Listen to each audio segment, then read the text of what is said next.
Okay, we're going to start with 2 pieces of this stem wire. It's called cloth stem wire. We're going to weave these 2 together. Okay, so the next thing is you can use one of 2 things. You can use this paper covered wire, which I kind of like, or you can use any of these. This is called wrap tape, and this is what the florists use to make head wreaths for little girls and brides. So there's white and then there's green in different thicknesses. So today I'm gonna use this paper covered wire. So I'm gonna stretch it out to be longer than what I need, about like that, and then I'm gonna cut it. And then I'm just gonna start wrapping it around.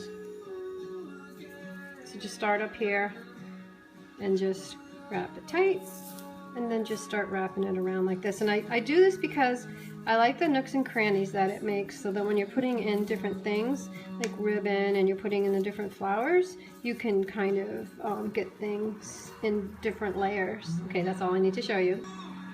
Okay, so now we have that all done, and I'm just going to form it now. I'm just going to do it. You could do it around something that's round.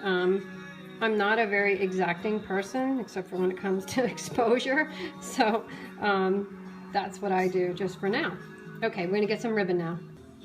Okay, so a couple things I wanted to mention is the sizes of kids and babies' heads. So a preemie is about 12 inches, and then it goes up from there, like newborns, 14 inches, up to 16 inches for maybe 6 months or so, 18 inches for a year, and then about 20 inches for a child. So as we said, there's all different sizes, but one thing I like to do is kind of make one size fits all, because you can adjust it. But I am going to make this one for a newborn, so I'm going to cut a little bit of this off. So we're going to go like this. Just cut a little bit of this off. Hold on. Okay, so this is about 14 inches for a newborn. Let's talk about ribbon. So what I like is I like the ribbons, some of the ribbons that are translucent, and then you also have satin. So you'll discover what ribbons you like. There's a ribbon that I swear by that I don't have today, so hopefully I'll get that and I'll show that in another tutorial. So the next thing we're going to do is pick a ribbon and we're going to wrap. So this is the ribbon I was talking about. I don't know the name of it, but I get it at Michael's, and they didn't have it, but it comes in different colors. This is the kind of the brown. It comes with like an ecru. I don't know if it comes in white. I know it comes in a blue, so it's really, really nice. So we're going to use this piece, and what I would normally do is I would wrap this whole wreath, and then I would have some hanging down like this. So when I wrap it, I leave it like that, and then I wrap this all the way around it. But today what we're going to do is we're going to cut this in half. I'm going to be kind of proactive here, and I'm just going to glue a couple pieces to the end.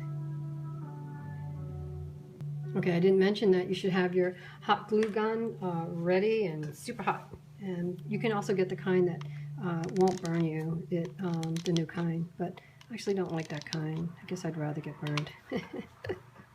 So we're just going to put this little piece of ribbon here, and just be careful. And I'm just working in an old piece of cloth that I don't really care that much about. I think it's a dog blanket actually.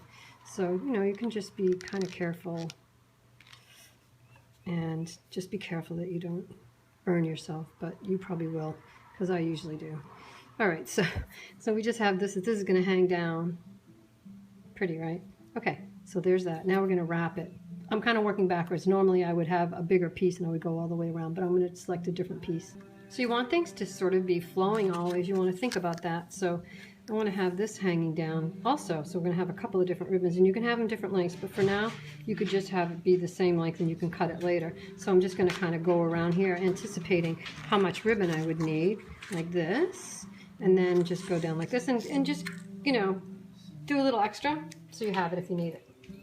So sorry, I was kind of off frame. So now I'm just going to leave this like this, and if you want, you can put a little glue right there to just connect it like that.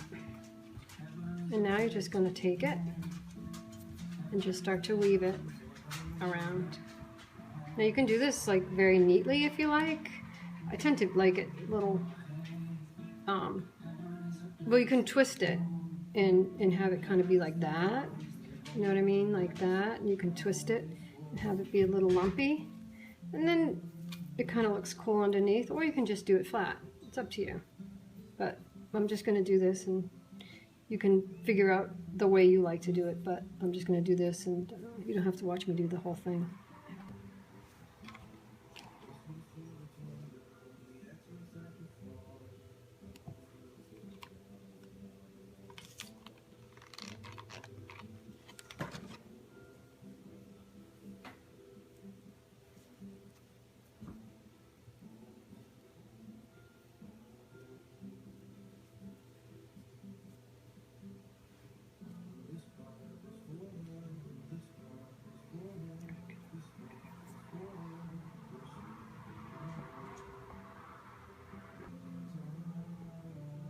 Okay, so this is where we are so far. We've wrapped around the wreath, and we have two beautiful cascading little ribbons. And now we're going to start to apply flowers. Okay, so I decided to add another ribbon when I looked at it again, so I'm going to do that. You're going to do the same thing. You're just going to take a little bit of glue and just put a little dollop right there, touch it down, and we're going to just wrap this around. We're going to do the same thing that we did before. Okay, so we're close to the end of it, and I'm just doing the, like I said, the same thing before. Just sometimes this helps contain the first ribbon a little bit, and it also gives it a nice tone with the two tones. Depending, every single time you make one of these, they'll be slightly different, so it just depends on your mood. And this is a little bit short, but that's okay, because I can cut this, and this one could be a little shorter one. Maybe I'll cut this one short too. Okay.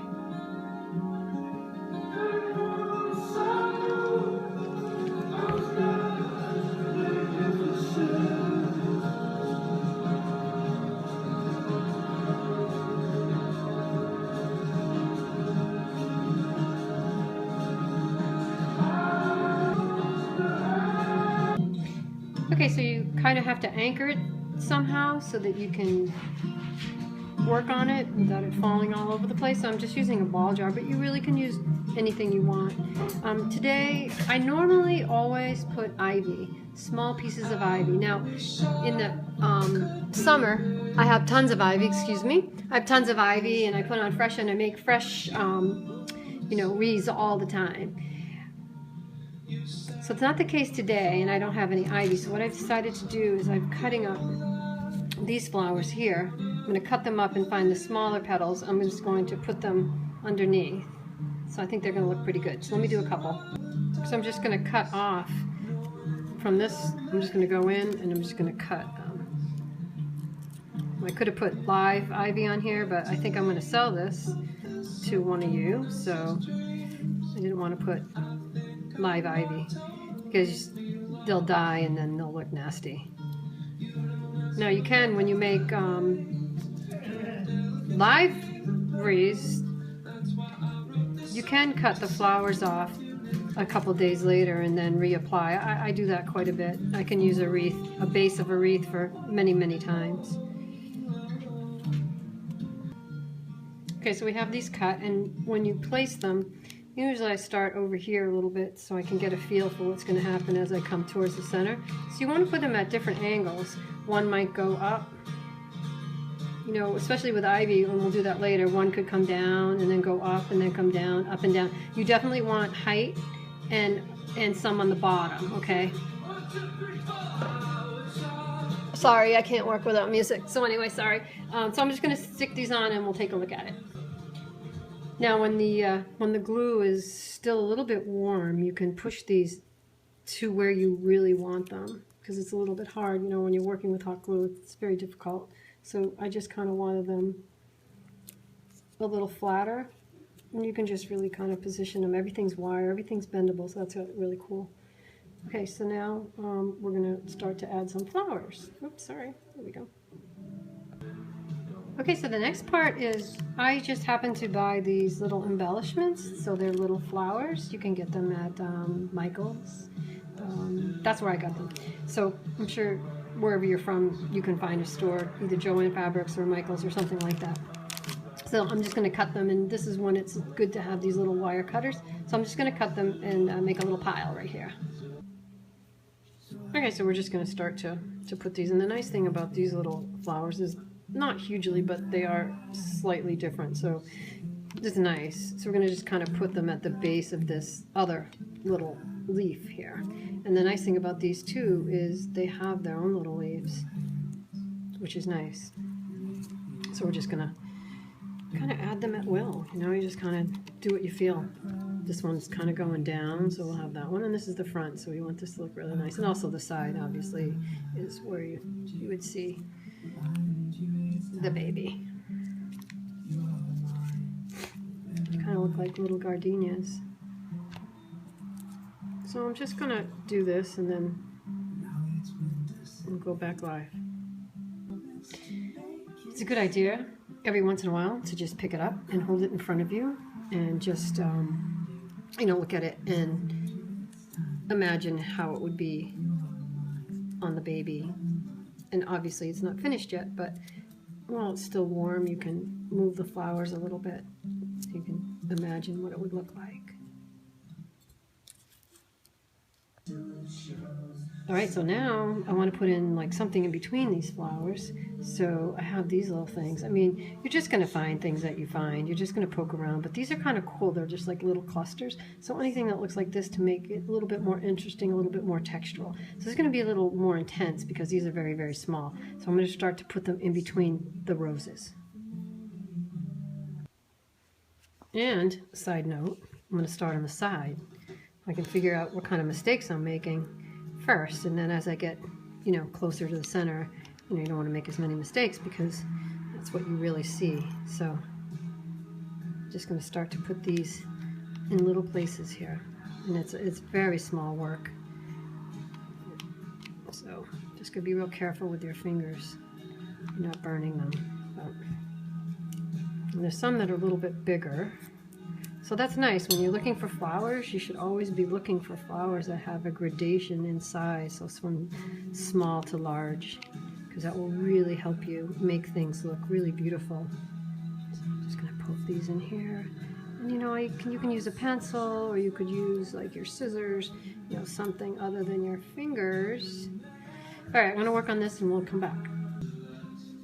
So now we're going to add a couple other flowers. And these are the same decorative little flowers that I got again at Michael's. So we're just going to pull a few of these off for the accent. Okay, so now we have some of these on here. As you can see, this one's sort of facing, this one's facing up, and this one's out. So they're just at a little bit different angle, and we'll do like a couple more over here.